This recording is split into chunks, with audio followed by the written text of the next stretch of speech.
Machete. Desnudando la realidad.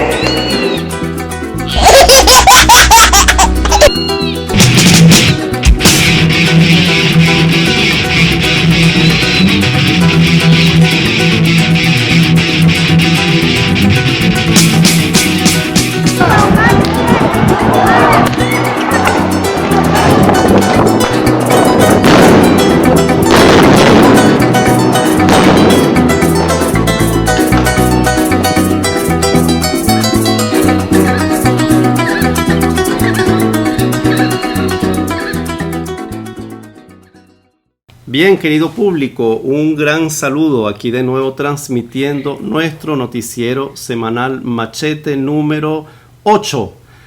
Quienes les hablan desde esta trinchera, Carol Mujica, mejor conocido como La Bonjour, porque a ella le encanta el francés. Zaida Mujica, mejor conocido como La Pepa, aquí en los bajos fondos de La Pastora. Y Samuel Bravo, este humilde servidor, parte de nuestro equipo comunicacional. Hola Carol, ¿qué tenemos por ahí para iniciar nuestra sección Hablan las calles? Hola Samuelito, ¿cómo están? Espero que todos bien. Aquí la Bonjour les informa. Esta mañana, martes 21 de junio, informamos que una vez más jubilados, pensionados, trabajadores y universitarios de la administración pública protestaron en la Plaza Morelos, aquí en Caracas, frente a la Defensoría del Pueblo, en rechazo al instructivo del ONAPRE, Oficina Nacional de Presupuestos, que como nos lo informaba hace unos días por este mismo medio nuestro compañero Miguel Ángel Hernández, del PCL, Partido Social y Libertad, redujo brutalmente los salarios dentro de la administración pública, unos salarios ya de por sí completamente insuficientes, violando de esta forma y de manera descarada el artículo 91 de la Constitución de la República y el derecho fundamental de una vida digna. Pues sí, Carol, esa es la triste realidad. Y hablando de derechos fundamentales, tenemos en línea a una gran luchadora por los derechos humanos. Ella se llama Dianet Blanco Prieto, es mirandina, nació en Guatire, de padres docentes. Ella misma estudió educación en la Universidad Central de Venezuela. Desde adolescente fue activa en la militancia estudiantil, lo que la llevó a asumir responsabilidades como dirigente estudiantil de la UCB en los años 2003 y 2004. Participó en las protestas del año 2017 y ahí socorrió a estudiantes y heridos, ayudando también a los jóvenes de la Cruz Verde. Por esta participación fue detenida el 20 de mayo de 2017, acusada de terrorismo y llevada ante tribunales militares. Estuvo 1 año y 12 días presa en la sede del Servicio Bolivariano de Inteligencia SEBIN en el Helicoide. Para terminar, hay que reseñar que impulsó la conformación de los comités populares para la defensa de derechos humanos junto con la organización no gubernamental Provea. Bueno, Dianet, bienvenida. Sí, muchísimas gracias por el espacio. Gracias a ti, y bueno, gracias a ti, Dianet. Para conversar. Claro. Fíjate, Dianet, cuéntanos un poquito acerca de estos comités populares. ¿En qué parroquias se están desenvolviendo, se conformaron, desde cuándo existen y en qué consiste su acción? Sí, bueno, los comités para la defensa de derechos humanos están en las zonas populares de Caracas. Esta es una iniciativa que nace en abril del 2019 y se ha venido desarrollando en conjunto de la mano con Provea y otras organizaciones de derechos humanos. En parroquias como Coche, La Dolorita, José Félix Riva en Petare, Santa Rosalía, San Pedro, San Juan, en Las Mayas, en Montalbán, en La Vega. Perfecto. Y bueno, la función es la promoción y defensa de derechos humanos en sus comunidades a través de diversas actividades como foros, conferencias, conversatorios, y activismo haciendo talleres también para la formación y la información y por supuesto la promoción de los derechos humanos. Claro. Dianet, más que todo, digamos la acción como tal de los comités básicamente de orden de la concientización, la formación, la capacitación. Ahora, ¿a qué tipo de situaciones estos comités se tienen que confrontar en términos concretos? Violación de derechos humanos, ejecuciones extrajudiciales, desapariciones, malos servicios, abuso de poder. Cuéntanos un poquito acerca de esto. Sí, bueno, digamos que para todas estas acciones que tú acabas de mencionar, que las realizan los comités populares para la defensa de los derechos humanos, bueno, se les ha formado en lo que son las 3D en derechos humanos, que es documentar, denunciar y difundir. Correcto. Bueno, documentar situaciones de violaciones de derechos humanos, ya sea la precariedad de los servicios básicos, ejecuciones extrajudiciales, detenciones arbitrarias, allanamiento de morada de manera arbitraria, también denunciar a través de las distintas redes sociales, en alianza con organizaciones de plataformas de comunicación, y bueno, visibilizar, muy importante, a través de la documentación. Claro. Y también en muchas oportunidades acompañando esos procesos para la denuncia y la difusión. Claro, claro. Fíjate que es súper importante lo que estás diciendo, ¿no? Porque la mayoría de las personas que sufren de violación de derechos humanos, esta misma mañana estaba yo hablando con una gran amiga del sector El Cardón, aquí en la parroquia La Pastora. La gente muchas veces se cohíbe de denunciar, no se atreve, le da miedo a las represalias contra familiares cuando son familiares de presos, a denunciar malos servicios, que le quitan la bolsa CLAP, bueno, ese tipo de cosas que ya conocemos muy a menudo, ¿no? La política de las organizaciones de defensa de derechos humanos es más bien lo contrario, denunciar, visibilizar, acusar para precisamente revertir esta represión. ¿Qué nos puedes decir al respecto? Sí, muy importante que mencionas eso, porque hay mucha creencia, también, bueno, infundado por el temor, que no hay que denunciar, que Correcto. No hay que difundir, que no hay que defender porque temen a represalias. Y en la práctica, y te lo digo por experiencia propia, que a raíz de que mi caso se hizo público, en las diferentes plataformas y las diferentes organizaciones de derechos humanos denunciaron la situación irregular en la que estaba detenida. Digamos que allí el proceso se movió, pues, y pudieron excarcelarme. Igual ocurre en las comunidades. Muchas veces las personas se cohíben por temor, por rumores, a no denunciar. Y yo les invito a que denuncien, documenten y difundan las violaciones de derechos humanos de manera organizada y por supuesto, empoderada de lo que significa exigir, actuar y demandar sus derechos humanos. Claro, claro, por supuesto, Diane. Y bueno, ojalá logremos nosotros articular un movimiento popular con muchos comités en las parroquias, aquí en Caracas, en todo el país, porque verdaderamente desde las comunidades pues sufrimos esa represión a diario, bien sea por las fuerzas represivas como por las autoridades locales, parroquiales, etcétera. Bueno, tenemos un cuento largo a ese respecto. Ahora fíjate, Diane, antes de cerrar y en un marco un poquito más general, me gustaría que habláramos de las protestas de 2017, porque eso tiene que ver mucho con ahora qué hacemos, ¿no? O sea, seguimos sufriendo, seguimos recibiendo los golpes o actuamos, nos organizamos para combatir la realidad. En cuanto a las protestas de 2017, a las que tú participaste y por las cuales lamentablemente tú fuiste detenida de forma tan injusta y tan arbitraria, algunos hablan de guarimbas, que es la voz, digamos, del gobierno en ese momento y todavía, tentativas de golpe de Estado, etcétera, etcétera. Otros hablan de protestas populares legítimas, etcétera, ¿no? Lo cierto es que esas protestas nacionales, duraderas, masivas, fueron genuinas. Sin embargo, el principal convocante en ese momento fue la oposición política agrupada en ese momento a través de la MUD, la Mesa de la Unidad Democrática. Tú que participaste activamente en ese momento, ¿cuál es tu valoración de ese año 2017?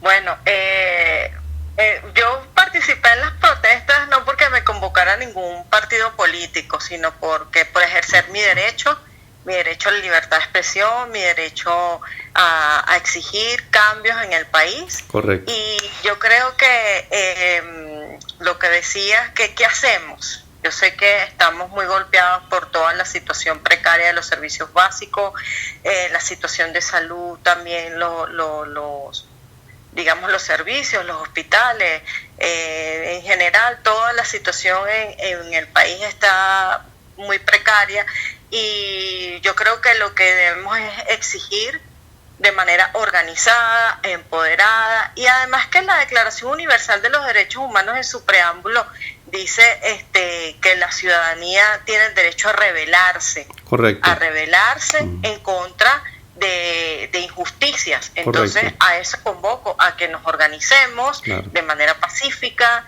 y ejerzamos nuestro derecho a la protesta, que está contemplado en la Constitución Bolivariana de Venezuela. Correcto, eso incluso te iba a decir, pues el artículo 350 es muy claro en ese aspecto, ¿no?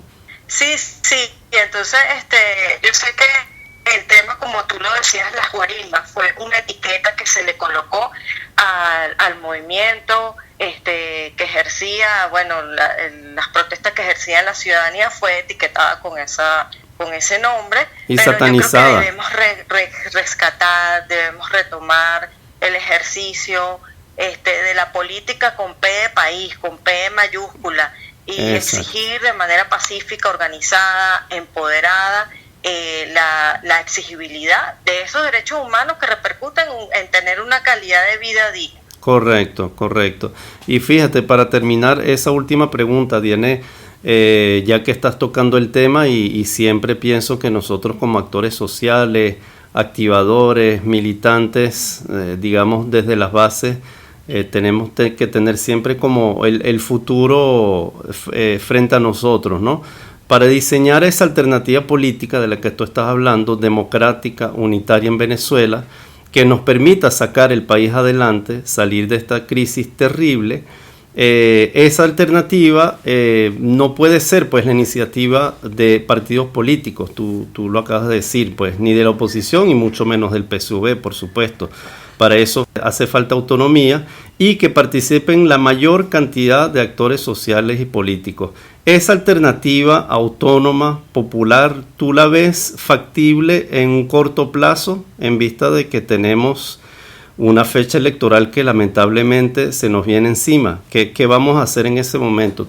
Sí, en corto plazo de verdad que no lo veo, porque todavía estamos siendo golpeados por toda la crisis humanitaria compleja. Hay mucha tela que cortar en la formación de una ciudadanía en derechos humanos, y esa articulación entre todo lo que conforma lo que significa vivir en democracia. Correcto. Las organizaciones sociales, los partidos políticos, la comunidad organizada, todos somos importantes para el ejercicio y tener un país verdaderamente democrático. Correcto. Yo creo que debemos seguir en este camino. No es fácil, así pero no imposible, pero con organización, con empoderamiento y haciendo uso de nuestros derechos, que lo contempla la Declaración Universal de Derechos Humanos y nuestra Constitución. Desde allí deben partir nuestras luchas, nuestras convocatorias, nuestras exigencias. Correcto. Bueno, Diane, con esas palabras tan sabias nos despedimos. Se nos acabó lamentablemente el tiempo, pero bueno, espero que esta conversación tan interesante y tan grata sea la primera de muchas. El noticiero Machete siempre va a estar abierto a ti y a todos aquellos que quieren obrar pues en función del progreso de nuestra patria, y en eso estamos hermanados desde las bases, desde la calle, desde la comunidad, y bueno, para adelante. 1.000.000 de gracias, Diane, gracias por aceptar esta invitación. Un abrazo fuerte. Un abrazo y muchísimas gracias por invitarme a este espacio. y bueno, seguimos en la lucha por el ejercicio de nuestros derechos humanos. Así es, así es. Gracias, Diane. Un abrazo fuerte. Hasta pronto. Hasta luego.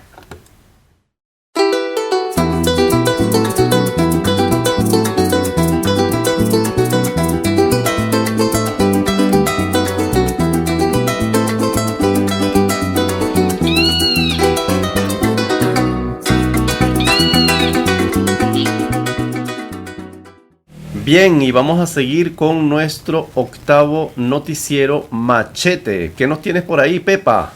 Ok, Samuel, en este segundo segmento, Macheteando por las Regiones, vamos a reseñar lo que ha sido el foro conversatorio organizado el pasado 17 de junio por el Espacio en Defensa de las Libertades Democráticas, en el edificio Casa del Profesor Universitario, perteneciente a la UCB, Universidad Central de Venezuela. Este foro llevaba por título Instructivo ONAPRE, Instrumento del Paquetazo de Maduro. Aunque se realizó en Caracas, abordó una problemática que afecta a todos los trabajadores y trabajadoras de la administración pública a nivel nacional, puesto que, como lo informó en la primera parte de este programa nuestra amiga Carol, representa una brutal reducción del salario de los mismos. Los ponentes invitados a este foro fueron el profesor Gregorio Afonso, de la Asociación de Profesores de la UCB, la profesora Oli Millán, economista, y Eduardo Sánchez, presidente del Sindicato de Trabajadores de la UCB, Sinatra UCB. El portal Contrapunto destaca, en particular, la intervención de Oli Millán, según la cual en Venezuela nos están llevando a la consolidación de un régimen autocrático, autoritario, patrimonialista, y en que se busca extender el modelo extractivista para convertir a Venezuela en una especie de enclave que juega como un peón más dentro de la geopolítica mundial, pero a su vez con el surgimiento de una élite económica y política que busca permanecer en el poder.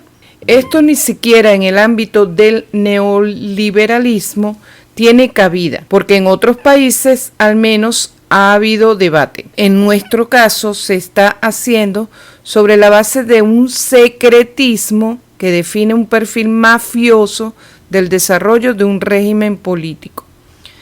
Según el portal Contrapunto, Oli Millán llamó a rescatar los espacios de encuentro y de denuncia y a preparar las fuerzas para las protestas. Es hora, insistió, de rescatar los espacios, es hora de encontrarnos, es hora de hacer el debate y construir el tejido social que necesitamos para hacerle frente a lo que nos está pasando y que nos está llevando a un retroceso inimaginable.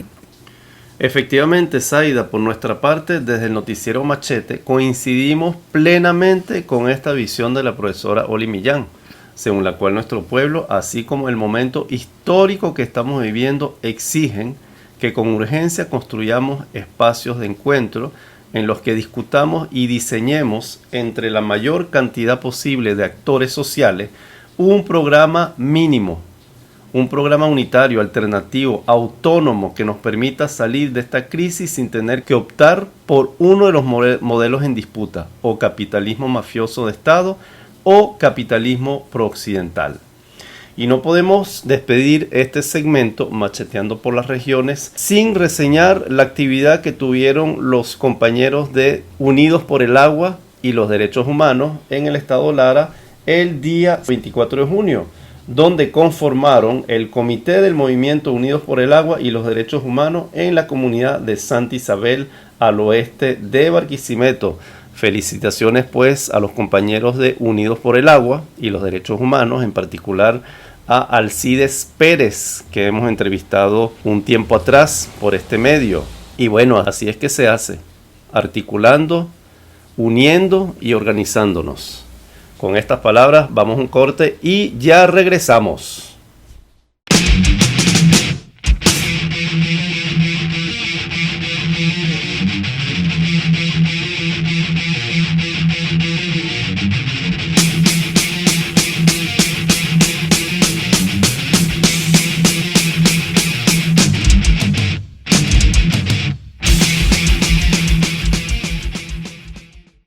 Bien, Pepa, vamos a seguir con nuestro octavo noticiero Machete en su sección internacional, construyendo puentes. Y en este particular vamos a reseñar lo que han sido las elecciones en Colombia. ¿Qué nos tienes por ahí, Pepa? Ok, Samuel, el pasado 16 de junio llegó a la presidencia el primer presidente de izquierda de la historia de Colombia, el candidato Gustavo Petro, del Pacto Histórico. Ganó la segunda vuelta de las elecciones presidenciales de este país con 50,5% de los votos frente a su adversario, el multimillonario Rodolfo Hernández, que obtuvo el 47,3% de los votos. La participación también fue histórica, ya que el 58% de los electores inscritos participó en estas elecciones. La vicepresidenta de Gustavo Petro, Francia Márquez, es la primera mujer afrodescendiente en ocupar este cargo. Pues sí, Zaida, y le deseamos suerte, mucha suerte al hermano pueblo de Colombia en esta nueva etapa de su historia. Y a continuación vamos a reseñar de igual manera lo que ha sido el paro nacional en Ecuador en su segunda semana. Recordemos que el pasado lunes 13 de junio se inició una serie de protestas en la hermana República del Ecuador en contra de las políticas del gobierno del presidente Guillermo Lasso, ex banquero.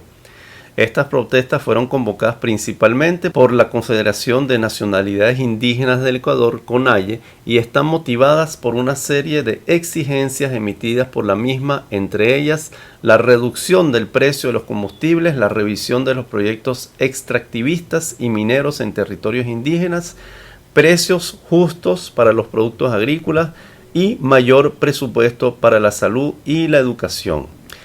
Hay que recordar que en 2019 los indígenas y movimientos sociales ecuatorianos, Zaida, ya habían protagonizado protestas masivas en contra de la eliminación parcial del subsidio de la gasolina.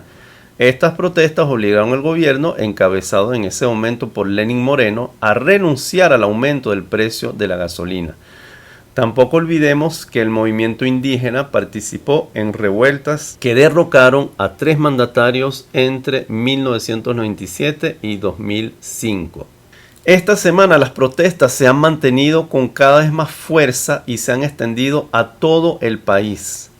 El pasado lunes 21 estallaron violentos disturbios en El Puyo, provincia amazónica de Pastaza, tras la muerte de un joven quichua.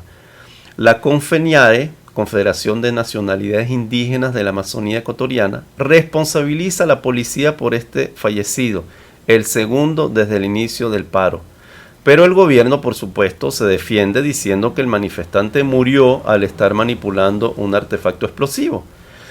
Lo cierto es que este suceso aumentó el nivel de tensión en esta localidad y provocó la quema de un puesto policial y de 18 carros de la policía, además de cuantiosos daños materiales.